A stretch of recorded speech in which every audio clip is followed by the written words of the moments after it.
ኦርቶዶክሳዊ ተዋህዶ ቤተክርስቲያን ነዛ ሰንበት እዚኣ ዳግማይ ትንሳኤ ብዝብል ስያሜኣ ተብዕላ ዘላ ምናልባት እዚ ዳግማይ ትንሳኤ ዝብል ትርጓሜ ግን በቀጥታ ካልኣይ ግዜ ዝተንሰአ ዘስምዕ ሓሳብ እኳ እንተኾነ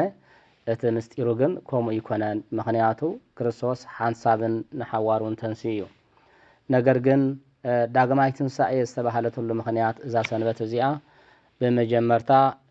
ልክዕ ካብቲ ትንሳኤ ብዘይፍለ ኩሉ ኣገልግሎታን ስርዓታን ምስባካ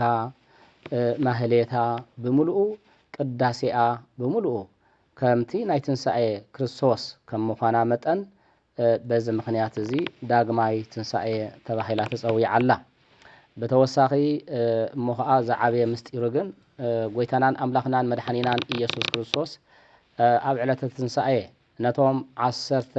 ሐዋርያት ማለት ቶማስ ዘይብሉ ዝተገልጸሎም ብድሕሪኡ ቶማስ ኣነ ነዚ ናይ ትንሳኤ ክርስቶስ ነቲ ዝተሸንከረ ኣእዳውን ኣእጋሩን ጎድኑን ከይደሃሰስኩ ከይረኣኹ ከኣምን ኣይክእልን እየ ዝብል ደቀ መዛሙርቱ ምስ ነገርዎ እዚ ሓሳብ እዚ ስለ ዘለዓለ ጎይታናን ኣምላኽናን መድሓኒናን ኢየሱስ ክርስቶስ ንናይ ቶማስ እምነቱ ልዕር ከብል ወይ ከዓ ነተጥርጣሪኡ ክውግድ ጎይታ ካልኣይ ግዜ በዛ ሰንበት እዚኣ በዛ ዳግማይ ትንሳኤ ተባሂላ ዘላ ሰንበት